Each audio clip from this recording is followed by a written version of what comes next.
Ok, los quiero entonces retomar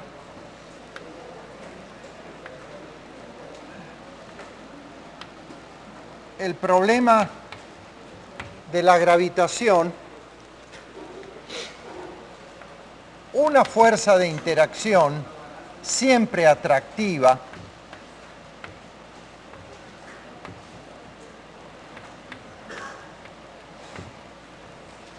tal que su módulo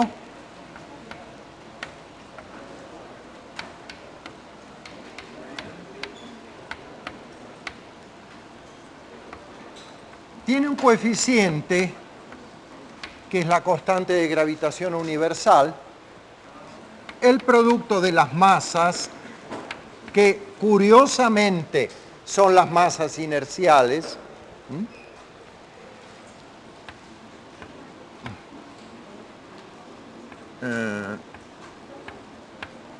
cuadrado de la distancia, ley que va como 1 sobre el cuadrado de la distancia, donde R21 es igual a R2 menos R1. Vimos que para esta fuerza, U, la energía potencial gravitatoria, se escribe como menos la constante de gravitación universal, mm, sobre R. La energía potencial gravitatoria resulta ser negativa. Es una energía que tiene esta forma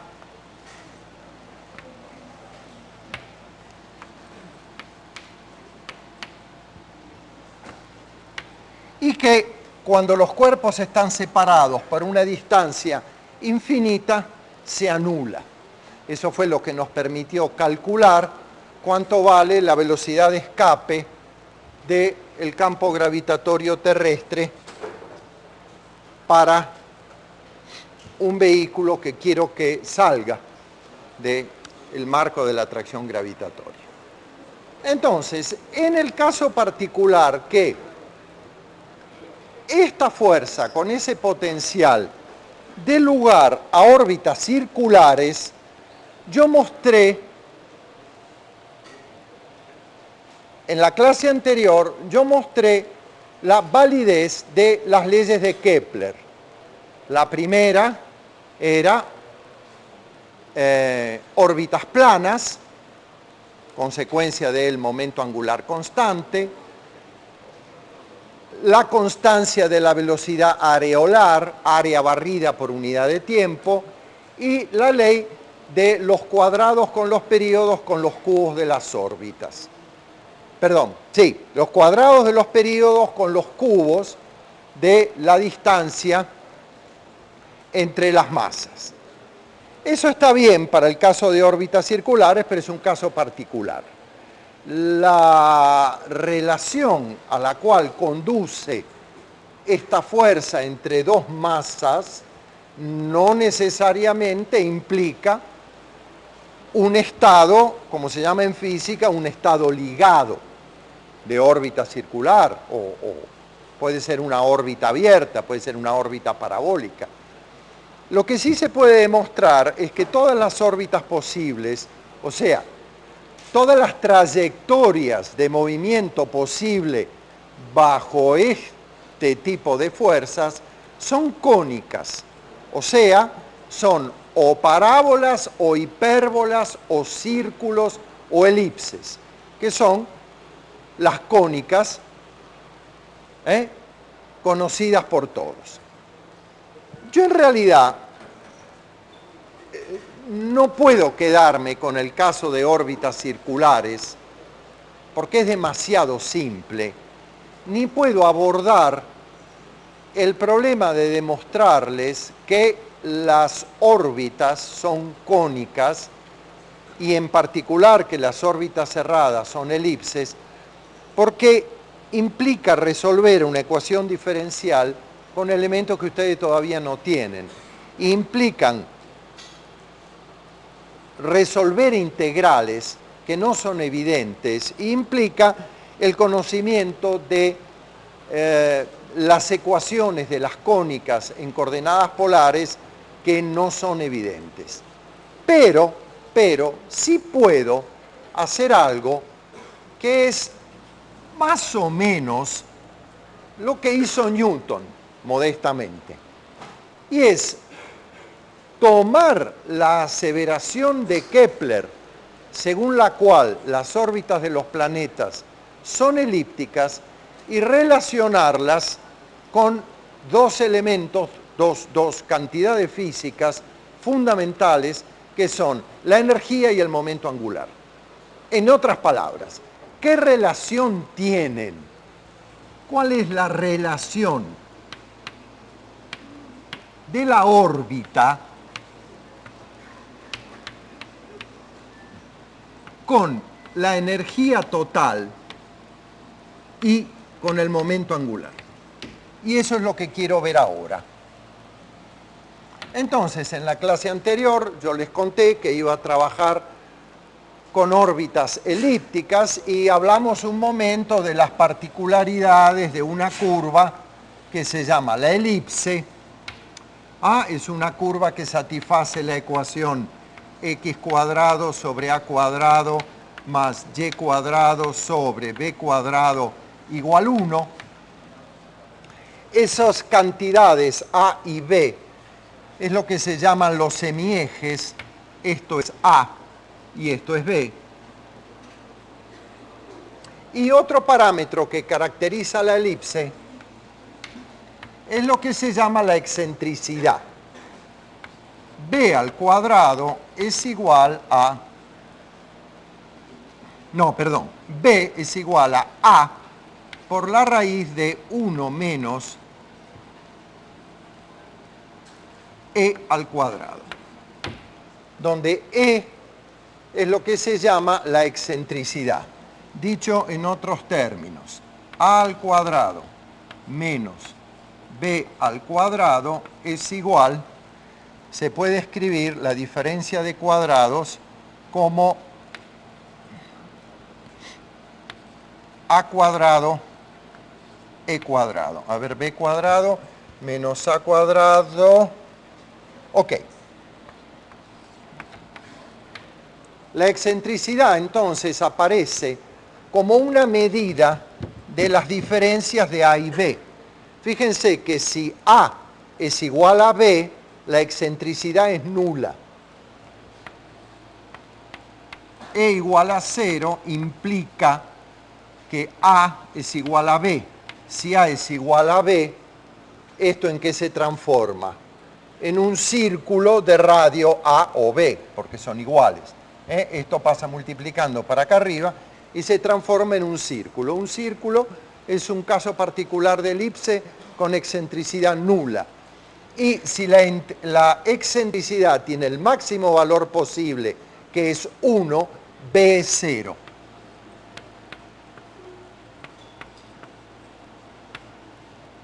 O sea, la elipse se reduce a este segmento. O sea que la medida de la excentricidad me da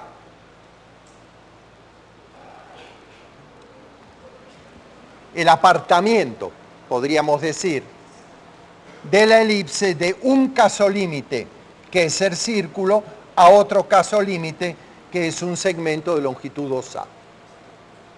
Es este número el que maneja como cuánto de achatada o de redonda es la elipse.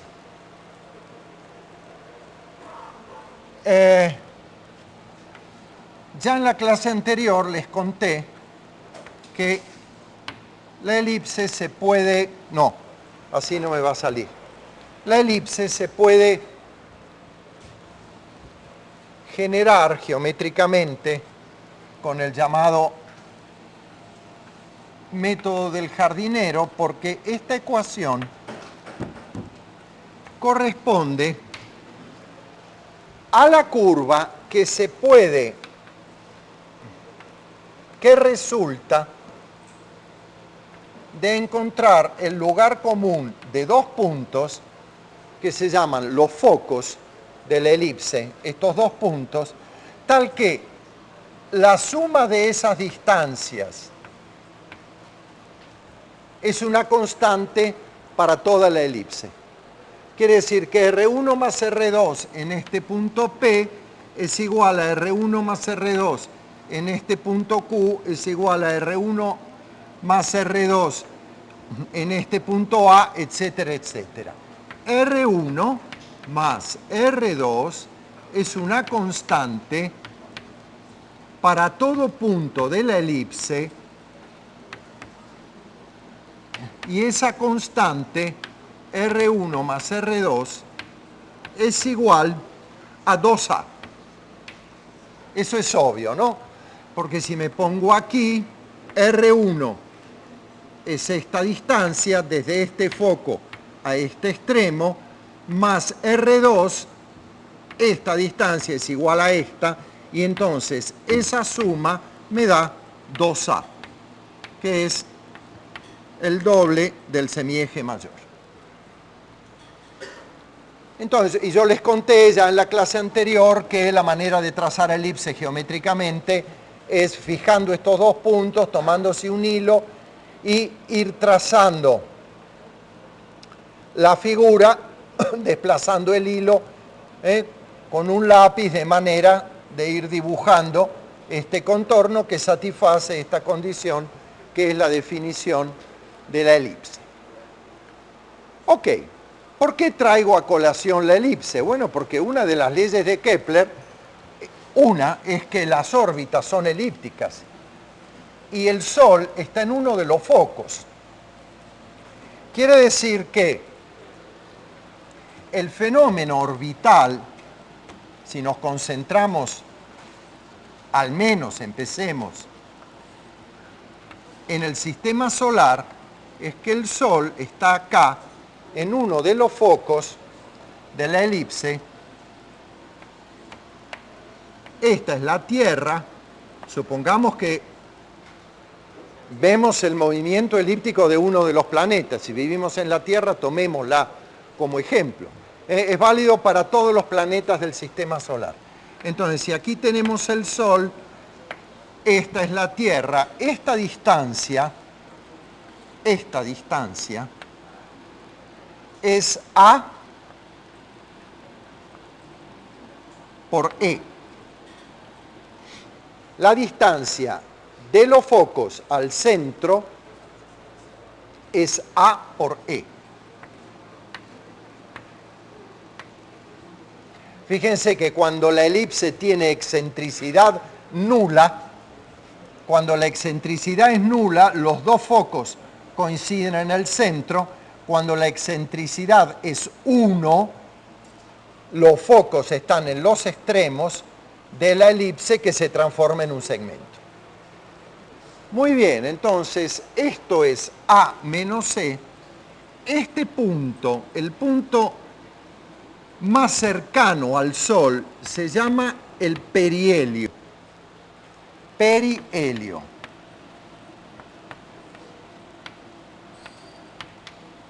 Próximo al Sol. Y este punto, el más alejado del Sol, se llama el afelio.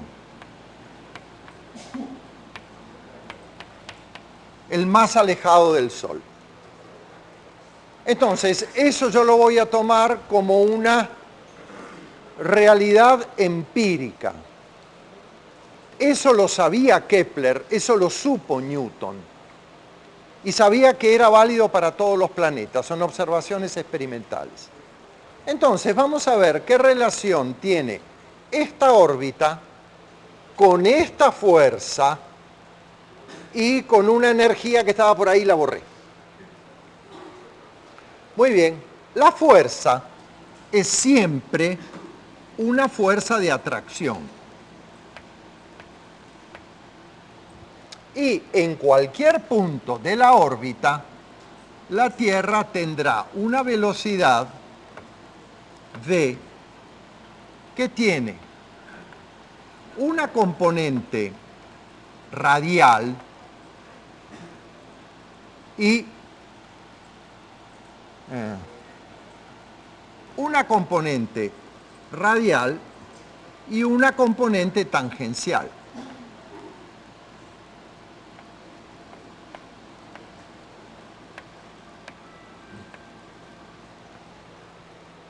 En particular, en el afelio y en el perihelio, donde el vector posición es ortogonal a la trayectoria, la velocidad no tiene componente radial.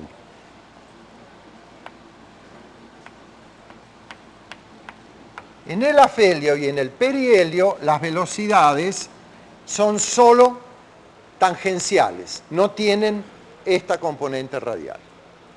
Entonces, vamos a escribir cuánto vale el momento angular.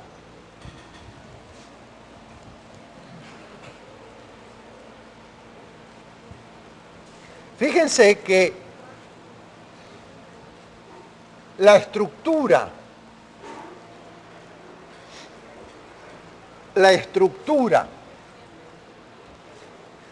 de la fuerza de gravitación que va como 1 sobre r cuadrado y es radial, hace que el torque de esta fuerza respecto del centro de fuerzas, voy a tomar el centro de fuerzas prácticamente en el centro de masas, que es donde está el Sol, dada la relación de masas entre el Sol y la Tierra.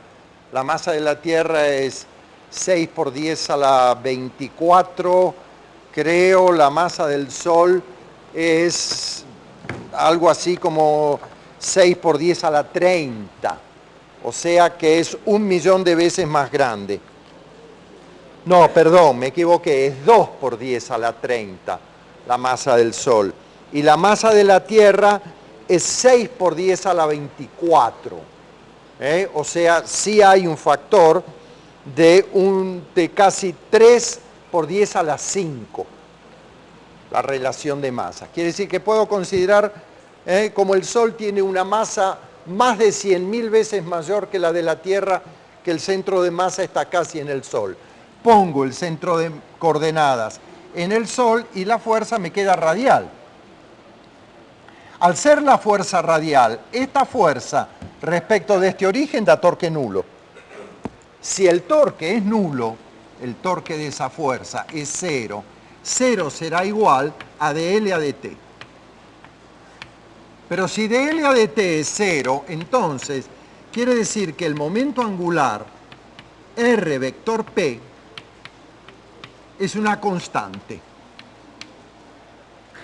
Y si el momento angular es una constante, eso es una cosa importantísima, porque quiere decir que el vector momento angular es constante. Constante en dirección, sentido y módulo. Quiere decir que si inicialmente esta era la situación, el vector momento angular para esta situación que yo he dibujado acá está en la dirección Z. R, vector P, dirección Z. Quiere decir que L siempre va a estar en la dirección de Z. Si L siempre va a estar en la dirección de Z, a este movimiento no le queda más remedio que ser plano, para que el producto vectorial de R vector P esté en la dirección de Z.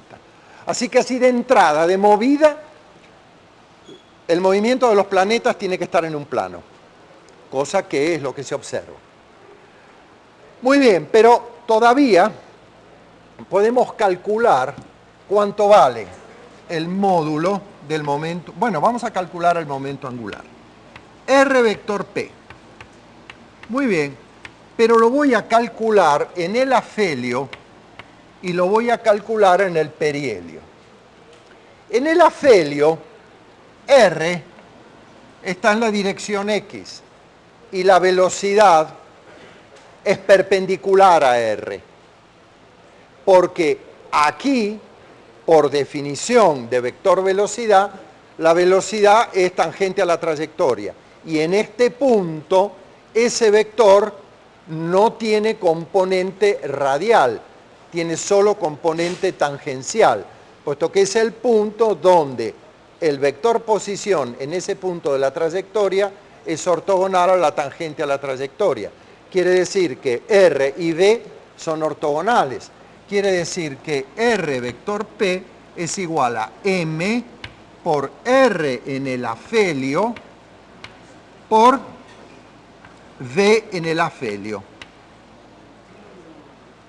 donde VA es el módulo de la velocidad en el afelio. Quiere decir que esto me queda igual a M por V sub A.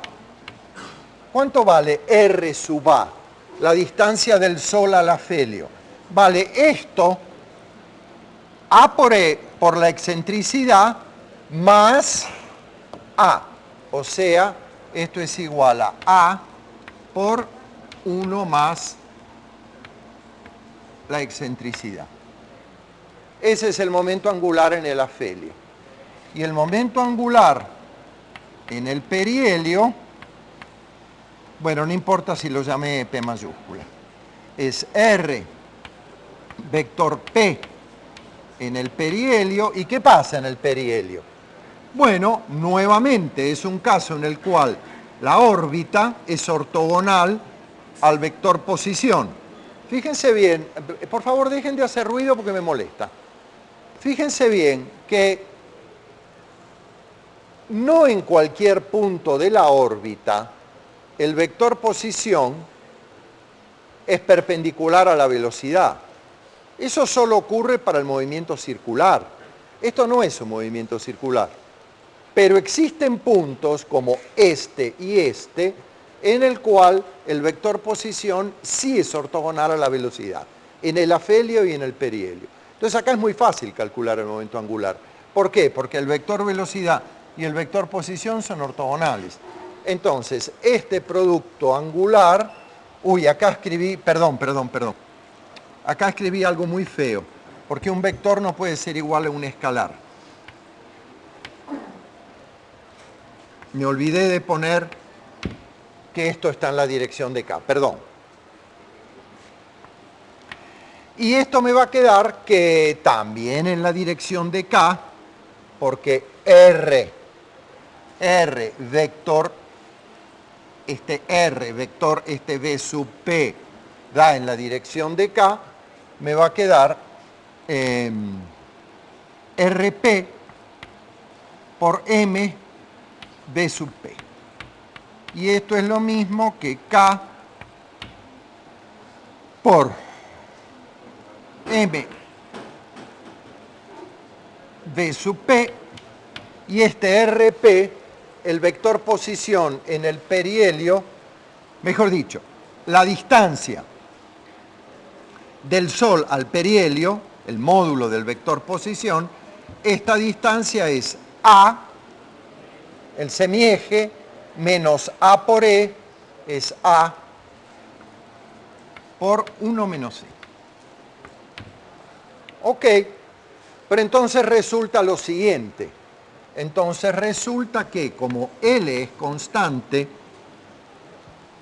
la velocidad en el perihelio por A por 1 menos E tiene que ser igual a la velocidad en el afelio por A por 1 más E, donde es la excentricidad de la órbita. Y acá resulta que la velocidad en el perihelio es igual a la velocidad en el afelio por 1 más E sobre 1 menos E. Quiere decir que la velocidad en el perihelio es mayor que la velocidad en el afelio. Siempre es así. Lo cual es lógico, porque el momento angular es el mismo. Como aquí en el perihelio está más cerca del Sol, su velocidad tiene que ser mayor acá en el perihelio que aquí en el afelio, que está más lejos.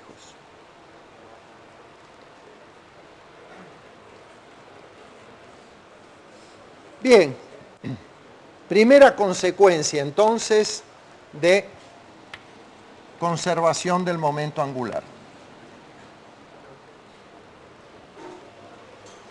Bueno, esta ecuación, si quieren, le ponemos un nombre, pero no es independiente. Ok. Por cierto, ya en 1900, bueno, no estoy muy seguro, yo creo que era en 1905, 1906, se sabía que el planeta más cercano al Sol del sistema solar, que se llama Mercurio, tiene una particularidad, y es que el movimiento, que es elíptico, como en el caso de todos los planetas, se aparta del movimiento, digamos, planetario común, y la órbita del planeta, toda esta elipse, gira alrededor del Sol, lo cual no está para nada contemplado en estas ecuaciones. Eso se llamaba, los astrónomos sabían que era, eso se llamaba la rotación del perihelio de Mercurio. Mercurio, el planeta Mercurio, el que está más cerca del Sol. Ok, su órbita no solo es esta, sino que a su vez rota la órbita alrededor del Sol. Bueno, fue uno de los argumentos experimentales que usó Albert Einstein para justificar la teoría de la relatividad restringida en ese momento. Es un fenómeno relativista. La velocidad en el perihelio de Mercurio es lo suficientemente grande como para que haya una modificación masa-velocidad que da lugar a un fenómeno relativista que no está para nada contemplado aquí, es una nueva física que da lugar a una rotación de esa órbita.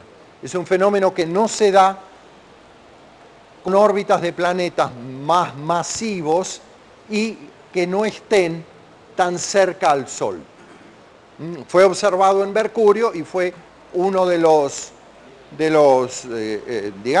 argumentos para la teoría especial de la relatividad.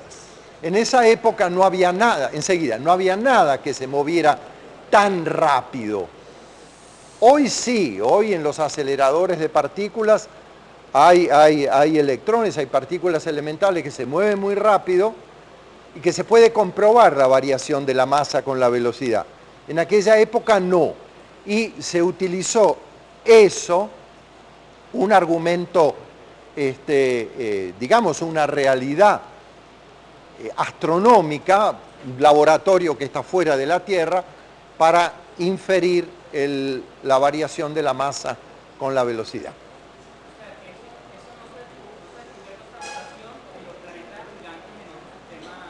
Esa rotación no es apreciable en planetas en los cuales la velocidad en el perihelio no es tan grande. El problema relativista, que no tiene nada que ver con lo que estoy diciendo, es que la masa de una partícula es igual a la masa en reposo sobre la raíz de 1 menos el cuadrado de la velocidad sobre el cuadrado de la velocidad de la luz. La realidad relativista es que la masa de una partícula no es invariable, como dice la mecánica clásica, que la masa es siempre la misma.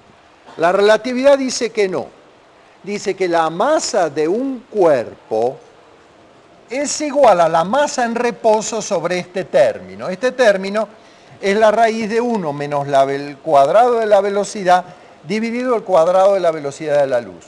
Como normalmente en nuestro mundo cotidiano esta velocidad, la velocidad con la cual se nos mueven las cosas, es mucho menor que esta, ¿verdad? Que son 300.000 kilómetros por segundo. Este término es despreciable y esto es aproximadamente igual a esto. Cuando no es así, la velocidad en el perihelio de Mercurio, esta masa cambia, lo cual cambia por completo todo el tratamiento, porque entonces la masa del planeta deja de ser una constante de movimiento. Y el movimiento ya no es más esto.